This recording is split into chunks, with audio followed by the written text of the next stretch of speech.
നോമ്പുകാലത്തെ മൂന്നാമത്തെ വെള്ളിയാഴ്ച നമ്മുടെ ആത്മീയ യാത്രയിലെ ഒരു സുപ്രധാന ഘട്ടമാണ്. കാൽവരിയിലേക്കുള്ള യാത്രയിൽ പകുതി ദൂരം പിന്നിടുമ്പോൾ ഈ ദിവസം സവിശേഷമായ ചില ചിന്തകൾ നമുക്ക് നൽകുന്നു. ഇഷ്ടാനുഭവങ്ങളിലെ പ്രത്യാശ. ക്രിസ്തുവിന്റെ പീഡാനുഭവങ്ങളെക്കുറിച്ച് ഓർക്കുമ്പോൾ അത് വെറുമൊരു ദുഃഖാചരണമല്ല, മറിച്ച് സ്നേഹത്തിന്റെ ആഴം തിരിച്ചറിയലാണ്. മൂന്നാം വെള്ളിയാഴ്ച നമ്മെ ഓർമ്മിപ്പിക്കുന്നത് സഹനങ്ങൾക്കപ്പുറം ഒരു ഉത്ഥാനമുണ്ടെന്ന വലിയ സത്യമാണ്. നമ്മുടെ ജീവിതത്തിലെ പ്രതിസന്ധികളെയും കുരിശുകളെയും ക്രിസ്തുവിന്റെ കുരിശിനോട് ചേർത്ത് വെക്കാൻ ഈ ദിവസം നമ്മെ ക്ഷണിക്കുന്നു. ആത്മശോധനയ്ക്കുള്ള സമയം.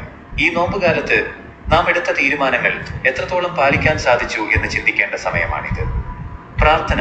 ദൈവവുമായുള്ള ബന്ധം കൂടുതൽ ആഴപ്പെട്ടോ? ഉപവാസം. ശരീരത്തിന്റെ ആഗ്രഹങ്ങളെ നിയന്ത്രിച്ച് ആത്മാവിനെ ഉണർത്താൻ കഴിഞ്ഞോ? ദാനം. മറ്റുള്ളവരുടെ വേദനകളിൽ പങ്കുചേരാൻ നമുക്ക് സാധിക്കുന്നുണ്ടോ?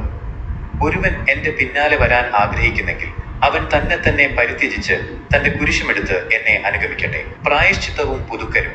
നമ്മുടെ ഹൃദയത്തിലെ കടുപ്പമേറിയ ഭാഗങ്ങളെ ദൈവകൃപയാൽ മൃദുവാക്കാൻ ഈ വെള്ളിയാഴ്ച നമ്മെ സഹായിക്കട്ടെ.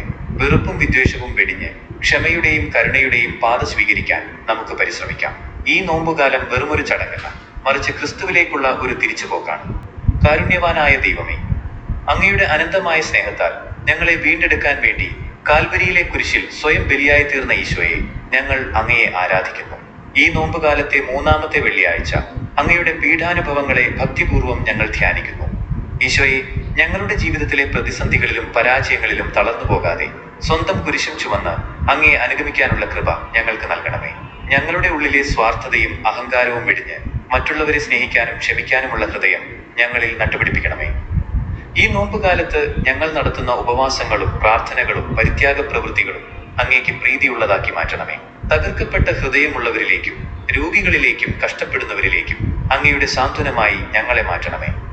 ഞങ്ങളുടെ പാപങ്ങളെ ഓർത്ത് മനസ്തപിക്കാനും വിശുദ്ധിയോടെ ഉത്ഥാന തിരുനാളിനായി ഒരുങ്ങാനും ഞങ്ങളെ സഹായിക്കണമേ. അങ്ങയുടെ തിരുരക്തത്താൽ ഞങ്ങളെ കഴുകി ശുദ്ധീകരിക്കണമേ. ആമേൻ.